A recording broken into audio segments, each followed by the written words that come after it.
राजधानी भोपाल से बड़ी खबर के साथ बुलेटिन की शुरुआत करेंगे।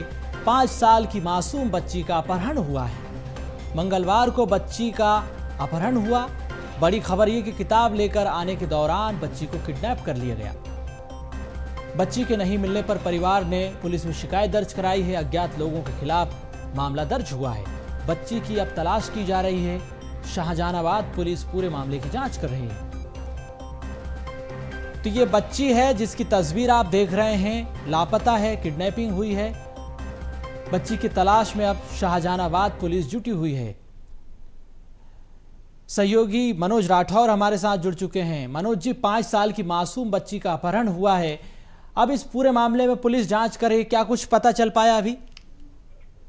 हाँ जी बिल्कुल, क्योंकि शाहजहानाबाद क्षेत्र में जो वाजपेयी मल्टी है वो प्रधानमंत्री आवास योजना के तहत बनाई गई थी और उस मल्टी के अंदर अलग अलग ब्लॉक के तहत करीब 3000 से ज्यादा फ्लैट है।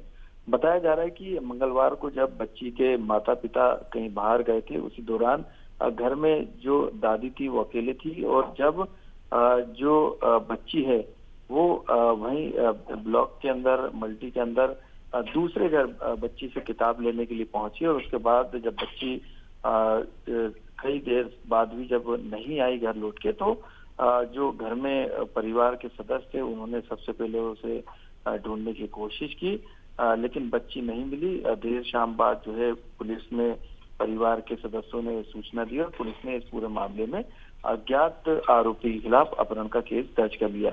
हालांकि कई सवाल इस घटनाक्रम से उठने लगे हैं, क्योंकि मल्टी एक कैंपस के अंदर बनी है और जो भी अभी तक जो सीसीटीवी फुटेज या जो बयान आसपास के लोगों के दर्ज किए गए हैं उसके तहत बच्ची का कैंपस से बाहर होने के जो सबूत हैं वो नहीं मिले। ऐसे में बच्ची की तलाश के लिए कई फ्लैटों की तलाशी भी ली गई है, कई संदेहों से पूछताछ भी की गई है। तो ऐसे में ये रहस्यमय घटना है और इस घटना के तह तक जाने के लिए अब पुलिस जो है मल्टी में रहने वाले लोगों के साथ घरों की सर्चिंग भी कर रही है। साथ में आसपास के कैमरे जो घरों के पास लगाए गए हैं या फिर मुख्य मार्ग पे लगाए गए हैं उनकी तलाश भी कर रही है। हालांकि इस पूरे मामले में शिकायत मिलने के बाद पुलिस ने अज्ञात आरोपी के खिलाफ अपहरण के तहत जो है FIR दर्ज की है, लेकिन एक दिन बीत जाने के बाद भी बच्ची का सुराग नहीं मिलने की वजह से कई तरीके की शंकाएं अब परिवार के सदस्यों के मन में उठने लगी है। ऐसे में पुलिस भी इस पूरे मामले में बच्ची की तलाश में तेजी से जुट गई है। बिल्कुल मनोज जी, बहुत धन्यवाद आपका तमाम जानकारी के लिए।